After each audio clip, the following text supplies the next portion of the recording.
My name is Simon May and I'm a client and cloud evangelist for Microsoft. And that gives me a really interesting position on the industry because I get the full left to right view. I get to look at all of the client technologies that are going on in the marketplace and also get to assess all of the cloud technologies that are being deployed at various levels. I haven't always worked for Microsoft, which I think is a pretty significant point to bring up. I actually have 10 years of industry experience. I've literally just joined Microsoft just over a year ago. So I do understand all of the pressures that everybody is under on a day-to-day basis in terms of running their IT operations. I've actually done that role for a variety of financial institutions, for the NHS and a whole bunch of other small businesses as well. So I really do understand what people are actually trying to achieve at the moment. Today we're going to be taking a bit of a look at some emergent trends within cloud and within a little bit of client, but mainly focusing on the cloud side of things. We're going to have a look at some of the adoption rates that we're seeing, and I'm going to use some examples of where some Microsoft customers are doing specific things with the cloud. I'm also going to have a very quick look at the small business space and also the market around ISPs and what they're doing and why we think that's an incredibly important part of the market. So to start off, I want to just kind of put us in a frame of mind around change and how things are actually changing at the moment at a completely incredible rate. It truly is a phenomenal time to be in the technology industry. Some people say we're living in a vertical time. We're at the end of or sort of towards the far end of a exponential growth curve where change is happening so fast that the difference between yesterday and today is really stark. I can remember back when I entered the industry about 10 years ago, the year 2000, that things were really different. Everyone was focused on the client-server architecture.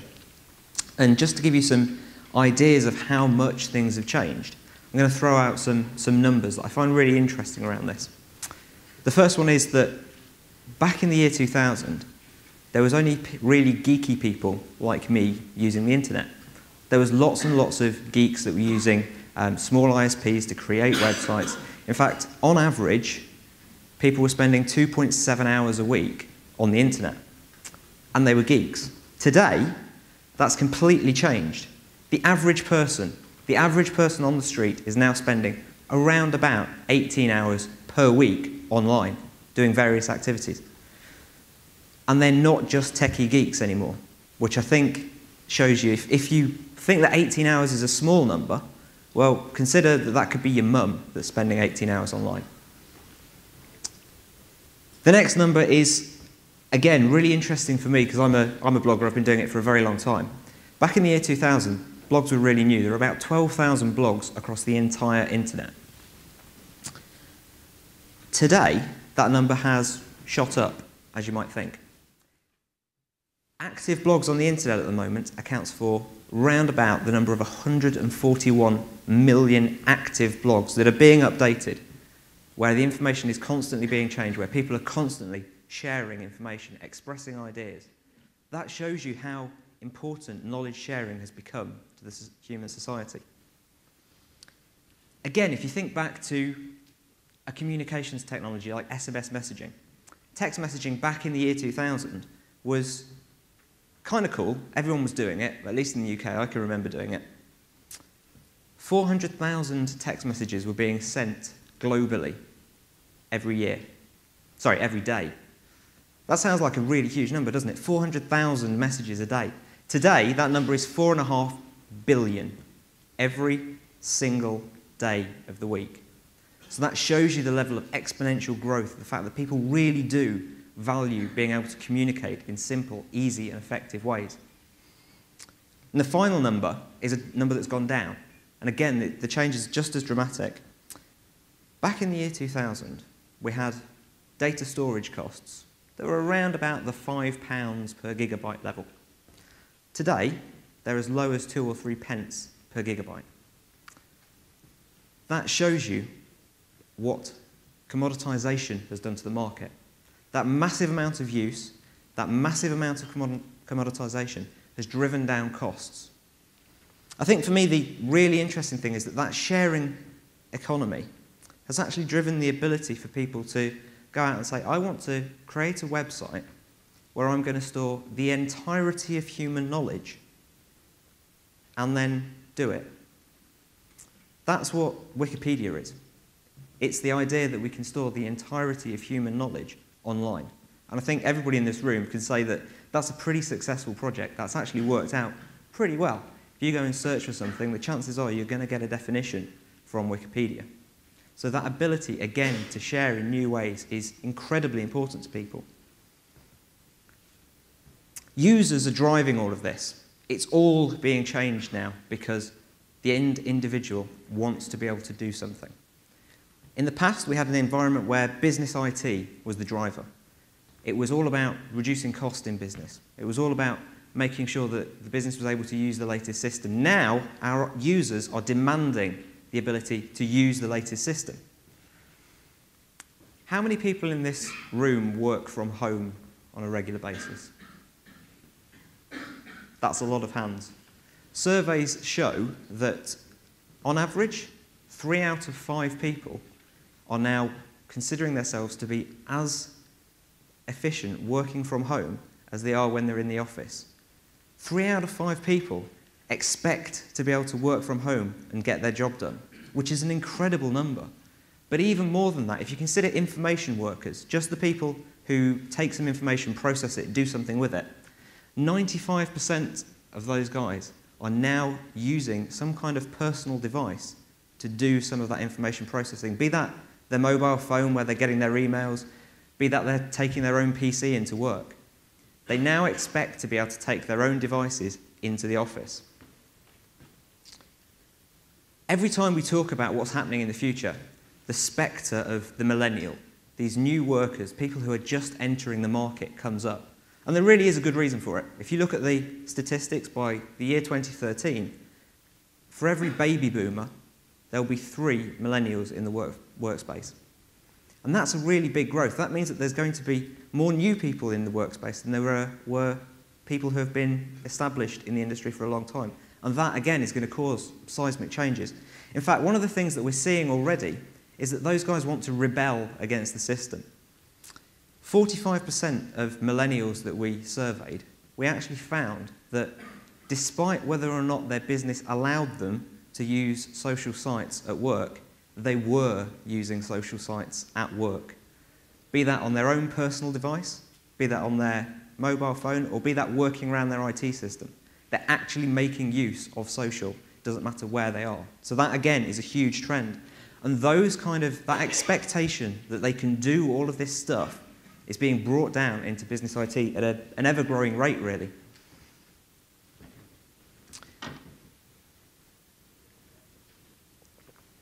And that's leading to the fact that businesses now need to be more agile, they need to be more mobile, they need to be able to enter new markets with increased ease. And the reason for that is that users expect that to be possible. They expect it to be possible to go and enter a new market. They don't want to think about all of that complexity. If you think about the complexity that's required to build something like Wikipedia, well, it's absolutely vast. But nobody cares about that. Nobody needs that. We've abstracted away all of the complexity of a very, very difficult solution, like sharing all of human knowledge. The cloud can help us enter new markets in really, really simple ways. And it's one of the things that we're seeing all the time with companies actually changing from looking for a cost-based fix from cloud to actually moving into a way that they can expand into new markets. A really good example of this from a Microsoft customer is a company called Esri. And Esri have a social geographic mapping solution.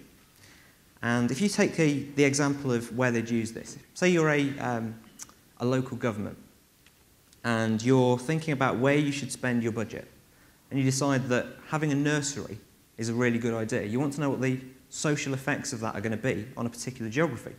So what they actually allow you to do is determine that putting a nursery on this street will cause this many people who live on that street to be able to then put their kids into that nursery and then go out and get jobs. So it allows you to understand what the effects are going to be. Previously, that solution was something that they delivered in-house to people. So they created that software, had to go out, set up a data center locally to be able to deploy the software, and then would have to send in a team to do the installation. They've now transformed their business using actually Windows Azure to do it. So they have the ability to leverage a worldwide data center network.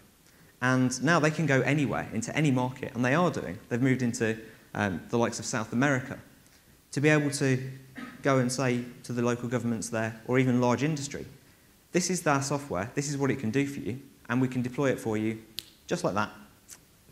And they can. They're actually now able to expand into completely different markets as a result. They're a medium-sized organisation, but we also see lots and lots of small organisations using that scale in a very, very similar way. I'll give you another example, an organisation called Exedra.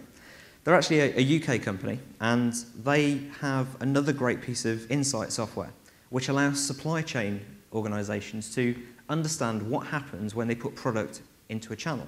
They know that if Heineken put this much beer into that particular off-licence with that particular promotion, that they'll sell lots of it. Heineken can then also decide that actually if they use that particular promotion, it's a loss leader for them, so maybe they need to cut the supply off at certain points so they don't oversell their product. Something that supply chain needs all the time.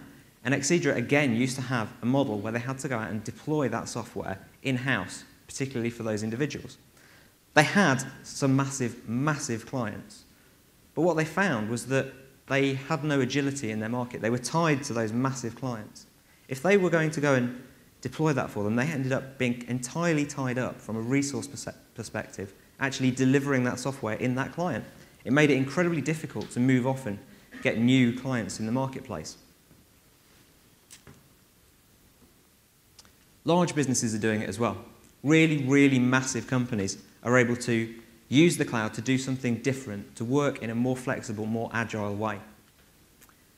Again, a fantastic example, and I'm using lots of examples because I want to show you how many people are actually doing this at different sizes of organisation. Associated Press. Everybody probably knows the name. They're one of the largest news gathering organisations in the world. They have reporters in basically every single news situation anywhere. Lots of that information was going into print. So they needed some way of diversifying, of keeping their revenues going and being able to share that information. Obviously, a company the size of Associated Press, if they wanted to enter a new market, they'd have to do tons of due diligence work. They'd have to work out what's going on. They had to understand all of the risk that was associated with their project. That wasn't the case with this, though. They were able to go and buy some cloud, rent it because it's on a pay-per-use basis, and then just deploy that solution. They didn't have to do lots of work up front to understand whether it was going to be successful or not. They were able to be much more reactive and go and try it. It turns out they actually are seeing quite a lot of traffic, and it is turning into a successful business model for them.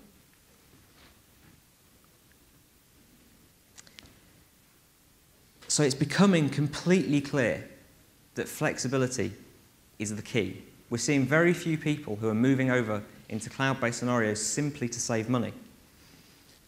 There's a really great quote around flexibility that I think is just fantastic. It's by a physicist, Niels Bohr, and he said that that making predictions is easy. Predicting the future is difficult. Well, I think that's kind of an obvious thing to say, and I wish I was an internationally renowned physicist. I think I probably could have come up with something slightly better, to be honest. He also went on to determine that risk is the biggest factor in doing anything flexible. So reducing risk is the most important thing that you can do. And that's one of the things that the cloud does for us in a fantastically simple way. Without having to make lots and lots and lots of upfront investment, the cloud then becomes an enabler. We're seeing companies that do manage risk and do understand risk being able to use the cloud to do some really clever things. There's an idea of, within financial circles, of something called a Monte Carlo simulation. Monte Carlo simulations are really tough. Essentially, the idea is that you will predict every single outcome of an event. And by doing so, you can understand what the risks are associated with each outcome. So if you're going to make a financial investment, you can know what's going to happen before it happens. At least that's the theory.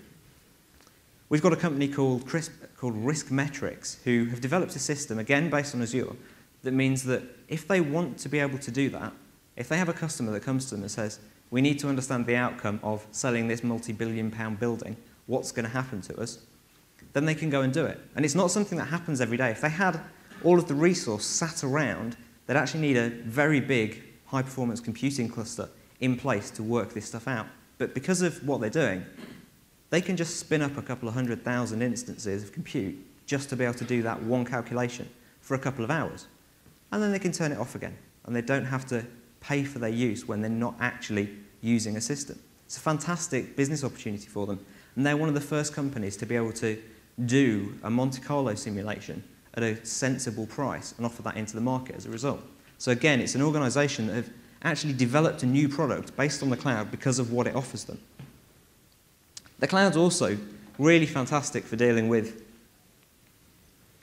complete failures. When things go really wrong, it's fantastically simple to be able to work around them. In fact, the way that we architect around cloud is to build, expect things to go wrong. We have spare capacity there all the time. In a Microsoft data center, if a hard drive fails, we don't replace it. We wait till lots of hard drives have failed and it's economically viable to have somebody walk around and replace the hard drives. We expect them to go wrong. We also expect things to go right.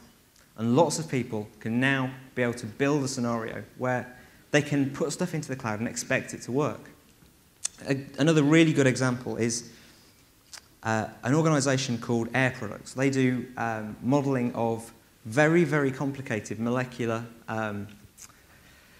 modelling, basically, around the chemicals that they produce. And they actually are one of these companies that owns a massive high-performance computing cluster. So because they do computation all the time, it's the core part of their job. They are able to pay for that and have it there. Sometimes they'll be working on a product where it has to get to market quicker. They have to be able to do it much faster than the amount of compute that they've got.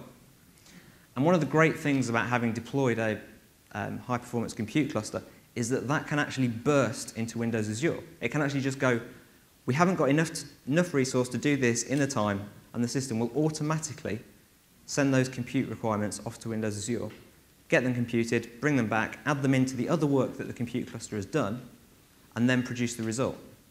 So it's a fantastic way of building a hybrid approach where you can do something on premises until it gets to the point where it doesn't quite work, and then you can go and use some extra cloud. So, there are, as well, some stuff that doesn't work in the cloud. And we are seeing this across the board. And I think anybody that's got any sense of realism around the cloud can see that at the moment, the cloud doesn't work in every single scenario. For example, one of the spectres that gets brought up all the time is being able to take your data outside of the UK. For a lot of people, that really is a spectre. It's a falsehood. There is the ability to take that data outside of the UK into other data centres as long as the required procedures are in place to ensure the security of that data. However, some organisations really do have this written into their rule book. A good example is organisations who are looking after children who have had some kind of abuse in their past or something along those lines. They're actually not allowed to send the data outside of the UK. There's a few other niche examples as well. So we're seeing that people are able to they still want to be able to deliver a cloud and still get that flexibility, still get that control of cost, but do that in a private scenario. So private clouds are actually taking off in a really big way at the moment. And we're seeing lots and lots of adoption. Lots of people as well who have that spectre, who can't move directly into a public cloud scenario at the moment, are also going for hybrid cloud, mainly because it's too difficult to move everything at the moment. If they move into a private cloud scenario that allows them to put stuff into the cloud later that is future-proofed, then they've got options. And we're seeing lots of people take those options up. We're seeing lots of people really embrace the ability to redeploy and create a much more flexible, localized architecture. We're also seeing people do the really obvious stuff. There's some really obvious, simple, quick wins that you can do with cloud. So the likes of moving your public-facing internet sites into the cloud is a really good idea. Tesco's are a really good example. Their PLC website, so the website where you would go if you're an investor, has been moved into the cloud. It's now scalable. So when they know that something's coming up, like, for example, an earnings report or something like that, where investors are going to be going to their website to get that information, they can say, I know that we're going to see more load, provision more servers. Click a couple of buttons, run a simple line of PowerShell, and they'll actually have all of the capacity there. And all of their investors will constantly be able to get that information. If you're trying to find out whether you should invest in a company and their website's down, that kind of starts to ring alarm bells for people, particularly cautious investors. So they've moved it into the cloud, where it's an obvious thing to do. We're also seeing that same level of obviousness around small businesses. There's lots of things that small businesses will do. However, before I get there, I just have to win a bet, and I'm hoping this bit is getting recorded. While I was creating this slide deck, someone dared me to do this in front of an audience because it's a very obvious, silly little thing. So I apologise for this. There he goes. Hopefully I've now won a fiver. Competition. That's what it's all about for small businesses, and it's ever, ever tougher. In the UK, from the 2009 statistics, and they're the most recent statistics that we can actually get because of the way that the government compiles the data, there were 4.8 million small businesses. And they employed 22 million people in the UK. Small business is a massive deal to the UK economy. And what we're seeing is that people are really worried at the moment. They're looking for ways to do better business. They are concerned about the potential of a double-dip economy. They are concerned about the potential of other economies around the world doing better than the UK economy, and then actually coming in and stealing our market, being able to do things more cheaply. We're also seeing that the ability to share ideas is absolutely critical for small businesses. As you'd expect, this is kind of a no-brainer for me, but if I was running a small business and I wanted to pitch my business to somebody, I'd probably want to send them a document that talks about what we could do. I'd really like them to be able to get that document in with all the expression that I've put in there. I want it to look like I've just created it. I want it to look really fresh. I want to look like I know what I'm doing. Something I get quite often, because I commission quite a few reports, is actually to get that information in a format that just doesn't work for me. I can't open it, or it comes over in looking a little bit messed up. That's a really bad thing for a small business, mainly because their customer can't understand what it is that they're saying.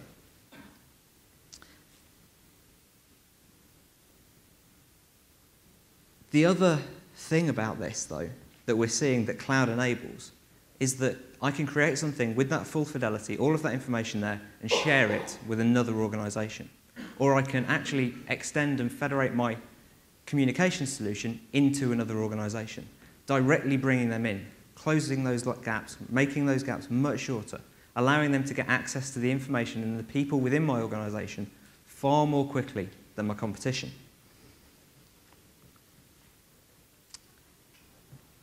Taking a quick look through service providers. Service providers are massively important. By 2015, we expect that of the Fortune 500 companies, 20% of them will be a service provider. So that kind of gives you an idea of how much this space is going to grow and how much it actually is moving at the moment. Connectivity is one of the things that ISPs do. There are a couple of other things, but connectivity is a big one. On the internet, every day, to give you an idea of how important connectivity is, we transfer 50 exabytes of data. Huge number, crazy, ridiculous, trying to work out what an exabyte is. So I did an exercise to work out what an exabyte is. What I thought was, I'll take one of those exabytes and put it onto DVDs. They store 4.7 gig.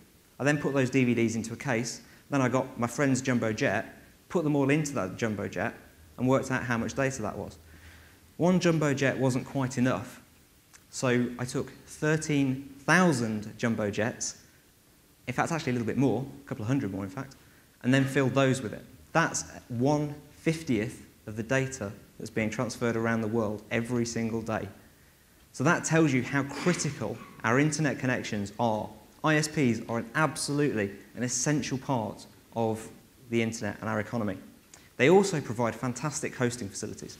If you need to be able to put your data into a localized system that's only available in a particular region, hosters do a fantastic job of that. They provide the ability to go to them and say, I would like to be able to run this locally, but I don't want to have the data center. You look after that for me. And they do. They do it all the time. They do a fantastic job of that. Massive scale, though, is something that most hosters can't manage. And the reason for that is it's just too expensive. To look at this is one of our data centers, and to look at the size of this is a containerized data center. It's based in Chicago at the moment, this one. And if we take a look at how much electricity this thing uses, then you get an idea of the scale that we're talking. The average city in a developed nation uses 10 megawatts of electricity. The average global data center uses 30 megawatts of electricity. 3 times the size of an average city. That's a lot of electricity. One generator costs $19 million and takes 3.5 years to make. One generator. There's about 10. The scale, the cost, is incredibly difficult to replicate. We're seeing as well lots of people wanting to do small things and making that easier. So we're seeing the uptake of appliances. Appliances are becoming really big business for the likes of HP. They now have a solution where you can go and buy a BI appliance. And packed into that BI appliance is all of the stuff you need to be able to deliver a BI solution. It's a private cloud purely for BI, and they can just drop that onto your site. It's highly configurable, but not overly customizable. And that's what people want. They're looking for a more simple, less complex way of doing business. It's all driven for us by mobility. Mobility is one of the key things in the developing world. To give you some examples, again, by 2013, 1/3 of all information workers will be entirely mobile. They'll never enter the office. I suspect that'll actually come down to more like 2/3. I think that's going to accelerate much faster than we think. If we look over to China, one of the fastest developing nations in the world, and one of the nations that's providing vast amounts of competition, over there right now, today, we're seeing young people are spending 34 hours a week on social internet sites. Not just on internet sites, social, where they can go and create and share information with each other. They're going to expect that same level of service within the organizations that they work for. That is going to be an expectation. They're going to expect the internet to be able to deliver that. And right now, data is expanding at a rate of about 40 times every year, the amount of data that we've got. The number of professionals in the marketplace to help manage that data is expanding at about 1.5 times. So we've got to be able to do things that work in a far more efficient way in order to be able to keep up with the demand of people coming into the workplace, the demand of the market. Those expectations are just going up.